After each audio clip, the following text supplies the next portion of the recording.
all the great things in other high achievers' lives, all the reasons that these successful people that you look up to, that you aspire to be like, are the way they are, have all come from a place of being uncomfortable.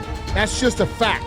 Single biggest reason why people have bad days is because they start them off by looking around at everybody else and seeing what they're doing instead of having the focus and the discipline to actually start your day off with you in control.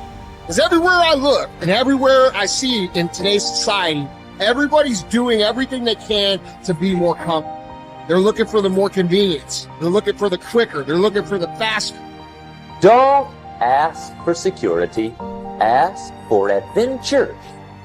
And see, it's not important how long you live. What's important is how you live. I think people are always looking for some sort of, remedy or some shortcut that's going to make them be able to do things that are hard easier. But no, they're hard things for a reason.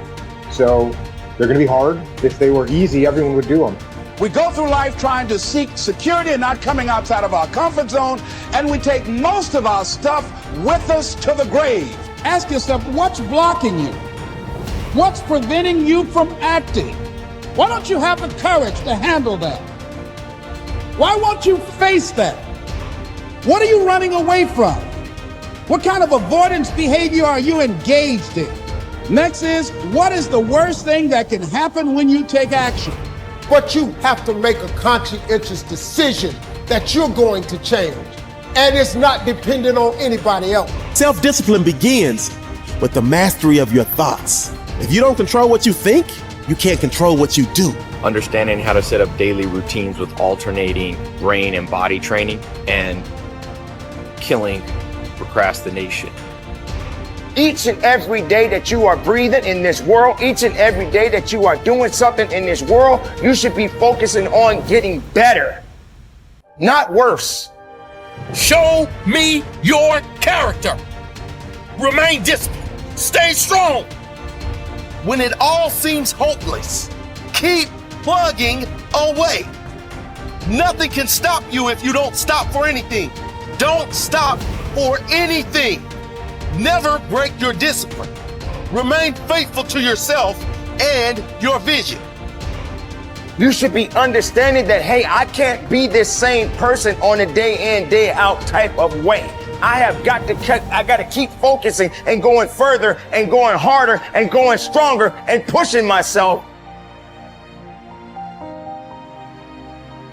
until there's nothing else left to push forward.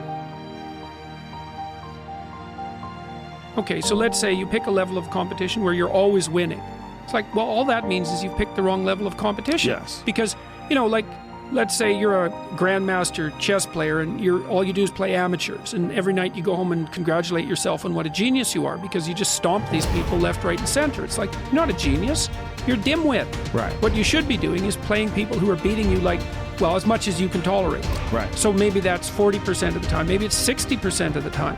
But that way, because to be a winner, you want to be disciplined, you want to know what you're doing, and then you want to be on the edge where your skills are being developed. And if you're going to be on the edge where your skills are going to be developed, you're at a place where losing is always a possibility, because otherwise you're not pushing yourself beyond your current capacity. And so one of the things that I've outlined in 12 Rules for Life is a theory of meaning. Because meaning, as far as I'm concerned, the sense of meaningful engagement is the antidote to malevolence and suffering, essentially. Because you want to have a life that's so engaging that you think, despite the fact that I'm limited and that we're mortal and that life is tragedy and there's evil in the world, despite all that, this is worth doing.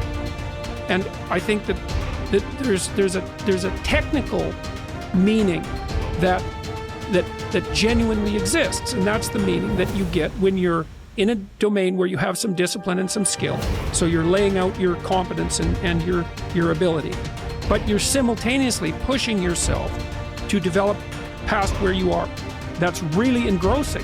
What that is doing is expanding your competence. And so life is suffering and betrayal in many senses of the word. But you can adopt a way of traversing through life that is more powerful than the tragedy and the malevolence. It is hard to have the success you want. It's hard to have a jet and freedom and extra houses. And it takes hard work and it takes time. And there's no shortcut. I don't care what anybody thinks. There's no shortcut. Maybe you could have bought Dogecoin and you got lucky. That is the rarest thing in the history of the world. Ed and I would bet we agree. I don't even know. Neither one of us probably invested in crypto when all of our friends said to, because we didn't know it, we didn't feel it, and we missed it. So I'm so blessed if you did for you, but that's not where true wealth is made. You have to work 50% harder than you think you do. You have to get kicked in the teeth more than you think. You have to get questioned by your friends and family and look like the dreamer twice as much as you think. The people you thought were going to support you aren't. Some people are going to talk behind your back. Some friends are going to leave you, and guess what? It's worth every freaking penny. It's worth every moment, every disappointment. There was a gentleman named David Kekich. I met him. He was paralyzed from the neck down. And not always paralyzed. I think it was a jogging car accident. And he had these Kekich credos. It was like a business card that folded out. And one of his Kekich credos, to make him positive, most positive guy you ever met, couldn't move anything below his neck, one of them was, living the hard way is easy, and living the easy way is hard. So before I answer this about multiple streams of income, I think it's really important I tell you this. Living the hard way makes it easy. I could blame a lot of people. And that's the book I was reading. And I put it off on everybody else. It wasn't until I said, you know what, for me to fix this, I gotta read what the f is wrong with David God. Not blame anybody. Read my book and say, okay, I'm afraid of my shadow.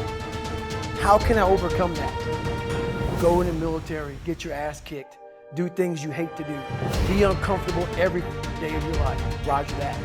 I'm not the smartest kid in the world. Okay. Instead of somebody saying, oh no, you're smart. No, don't say that to yourself. I said to myself, no, I'm a dumb motherfucker. Okay, roger that. How you get smarter? Educate yourself. So the things that we run from, we're running from the truth. We're running from the truth, man. So the only way I became successful was going towards the truth. As painful and as brutal as it is, it changed me. It allowed me to become, in my own right, who I am today. If you do what other successful people do over and over again, nothing can stop you from eventually enjoying the same rewards that they do. But if you don't do what successful people do, nothing can help you. Success is not an accident. Sadly, failure is not an accident either. You succeed when you do what other successful people do over and over until these behaviors become a habit. Likewise, you fail if you don't do what successful people do. In either case, nature is neutral. Nature does not take sides. Nature doesn't care. What happens to you is simply a matter of law. The law of cause and effect. You can look at yourself as a machine with a default mechanism. Your default mechanism is the almost irresistible attraction of the expediency factor. In the absence of self-discipline, your default mechanism goes off automatically. This is the main cause of underachievement and the failure to realize your true potential. When you are not working deliberately, consciously, and continuously to be and have those things that constitute success for you, your default mechanism is at work. You end up doing those fun, easy, and low-value things in the short term that lead to frustration, financial worries, and failure in the long term. One of the most important requirements for success, once you have decided what it is that you want, is the quality of willingness. Successful people are willing to pay the price, whatever it is and for as long as it takes, until they achieve the results they desire. Everyone wants to be successful. Everyone wants to be healthy, happy, thin, and rich. But most people are not willing to pay the price. Occasionally, they may be willing to pay the price, but they are not willing to pay the whole price. They always hold back. They always have some excuse or rationalization for not disciplining themselves to do everything that they need to do to achieve their goal. How can you tell when you have paid the full price of success? It's simple. Look around you. There it is. You can always tell how much of the price of success you have paid by looking at your current lifestyle and your bank account. By the law of correspondence, Your outer world will, like a mirror, always reflect the person you are and the price you have paid on the inside.